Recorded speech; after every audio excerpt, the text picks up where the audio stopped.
Alright, how you guys doing today? Today's story is coming from, my bad, today's question is coming from r/AskReddit. What is a fact that you learned in grade school that's been disproven? I was told there's no such fish as an alligator gar when I chose to use it for a report. The teacher refused to let me look it up on the internet, very early at the time and untrustworthy, or encyclopedia would take too long, so she asked the kid in the room who was known for being into animals. He had never heard of it, so it couldn't possibly exist, and I will never not be salty about it.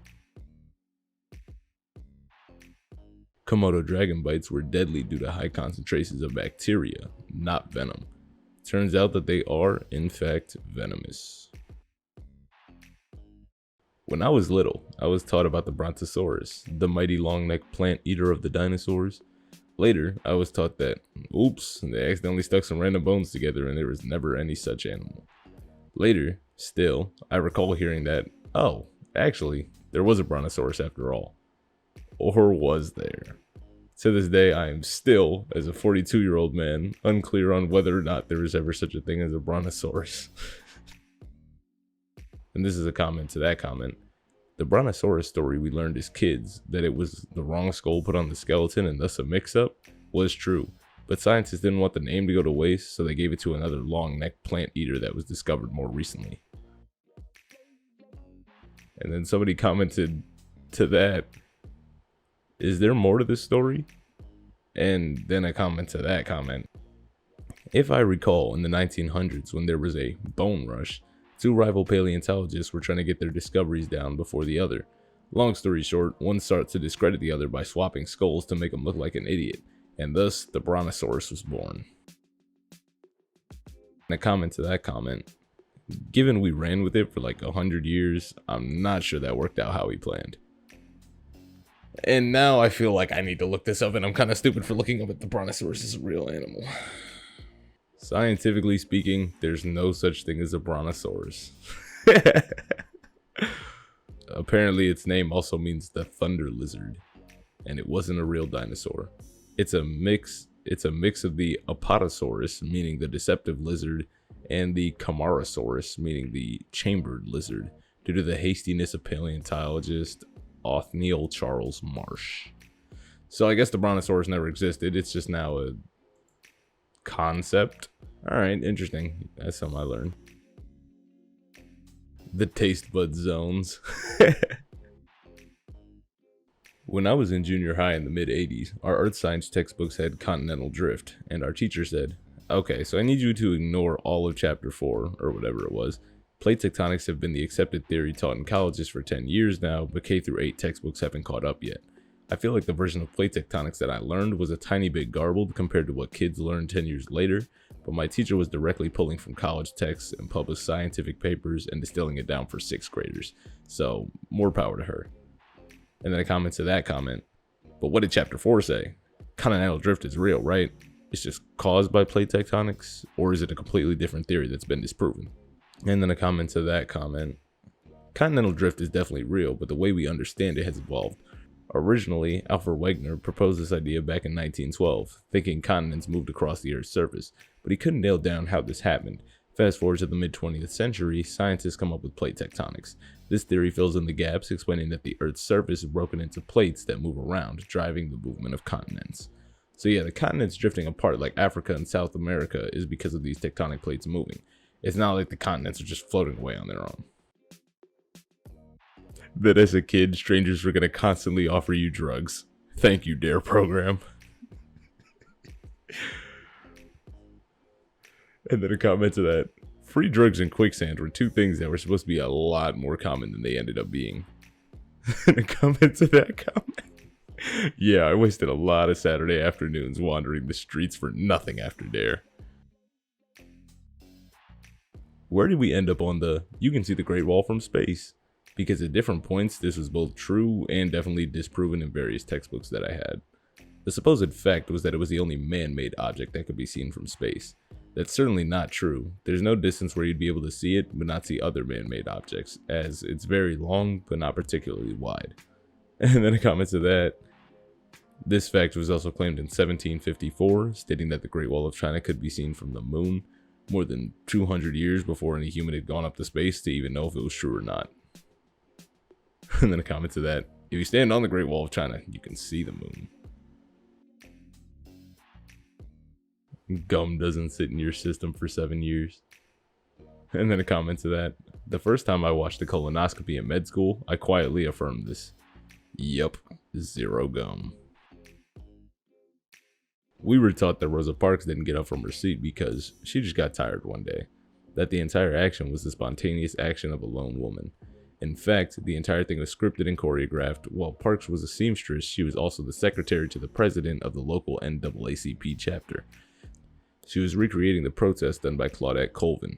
The NAACP wanted Parks to recreate it because Colvin was very dark-complected and a single mother. The NAACP thought Parks, who was lighter-skinned, would appeal to white audiences seeing this on TV. In the early 80s, we were told that we soon would be using the metric system in the US. Still waiting. And then a comment to that.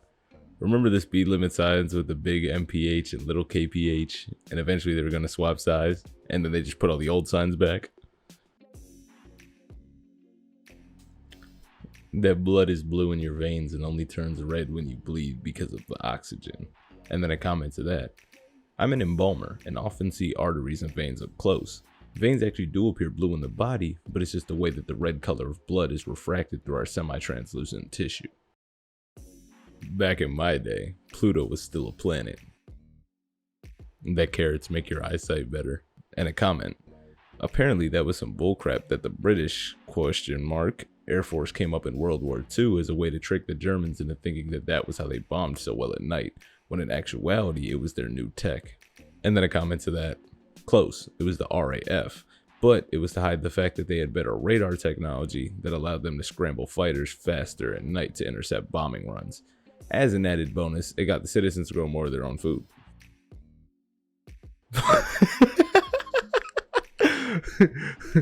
Yo, the food pyramid. And then a comment to that. What do you mean? Be sure to eat your 7 to 8 servings of spaghetti every day for optimal health. And then another comment. And the 5 liters of dairy so you don't get brittle bones. And another comment. And 3 cabbages so you don't get constipated from all the dairy. And one more comment. And you mustn't forget the 12 loaves of bread from this one company that definitely didn't sponsor this particular food pyramid poster. You mustn't forget the 12 loaves of bread from this one company that definitely didn't sponsor this particular food pyramid poster. That we won't be walking around with a calculator in our pockets. Comment to that. Same with, you won't be able to look up the answers whenever you want. Fast forward to now, where we all have our calculators and computers in our pocket at all times. Gosh darn. I'm in Gen X, and we learned that given then current rates of productivity, we'd all be working 3 days a week by 2010, without being told we would be paid for 3 days a week, or that our labor would be offshore to Chinese prison camps. That you should tilt your head backwards when you have a nosebleed. And then a comment, you actually need to pinch your nose and bend forward. And then another comment, I found that pinching your nose doesn't do shit. You'll break your bone before you accomplish anything. Just let it bleed. More blood flow means more platelets means faster healing. If it's too fast to heal on its own like this, you need to be cauterized. It's like telling people to reduce their fever. Unless that fever is actually killing you, all you're going to do is slow down how fast your body kills a virus. And then another comment, please pinch your nose. There's no bone, and direct pressure stops bleeding. Extra blood flow does not mean faster healing. Turns out that my mom is actually not so fat that every time she turns around, it's her birthday. The Coriolis force does not, in fact, cause toilets to drain counterclockwise. Just ignore bullies, and they'll go away. You can be anything you want when you grow up. The fact that someone's gonna try and pressure me to smoke or do drugs often, I feel more peer pressured into drinking oat milk and not eating meat than I do drugs. That men have one less rib than women. Funny story, I knew a guy who did have one less rib on one side due to an ATV wreck, he said. We were hanging out in a group and sharing random stuff, as you do when drinking as a young person, and he said how he had fewer ribs on one side. My idiot, raised Christian self said, "Dude, you're not special. Every guy's one less rib on one side because of Adam and Eve." You could have heard a pin drop a mile away, it went so quiet. Mercifully, instead of laughing, the group just took it upon themselves to educate me, and the guys had me counting all their ribs as proof. That frogs don't feel pain because they don't have skin like humans do. I think the middle school science teacher who said this was just trying to calm down some upset kiddos during the frog dissection day. And then a comment, "The frogs were alive?" And then another comment, "Not after dissection day." As a Canadian, we were taught that Canada only borders the USA and Greenland, but actually we border Russia over the North Pole because the world is so round, not a rectangle like the map we usually see. And we border France because they mainland an island over Newfoundland. And then a comment to that, you also border Denmark in the middle of Hans Island. Oh, cracking your knuckles gives you arthritis. I had a teacher who would make you miss recess if he caught you cracking anything really, but especially knuckles. He found that worse than cracking your back or neck, and it didn't make any sense. And then a comment to that, a guy spent his whole life cracking the knuckles that he had on one hand just to see if it got arthritic. It did not, and I thank him every single time I crack my knuckles without any fear. Dinosaurs are cold-blooded. And then a comment to that, I'm finding all sorts of conflicting reports on this up till last year. Apparently the question is far from settled, but it seems established that they were definitely not at all cold-blooded. And then somebody said, chickens certainly aren't. And then just in time, I'm now under the impression that we did not, in fact, have a nice friendly Thanksgiving dinner with the Native Americans. And then a comment, this one is actually true though. Relations between the Pilgrims and Native American tribes was actually pretty good until King Philip's War in the 1670s. And then a comment, no, that's not true. And Thanksgiving comes from the standing traditional group lynchings followed by the feast, after an especially successful lynching of 37 natives on the White House lawn. President Jefferson declared it a Thanksgiving annual holiday. And a comment, in the few known cases of murder of natives by the English, criminals were convicted by Puritan courts and either exiled back to England or just executed. Justice was so fair that natives sued colonists who cattle grazed on their land and were awarded restitution. Alright, and that's going to be the end of today's question. I hope you guys have yourselves a fantastic day. Peace.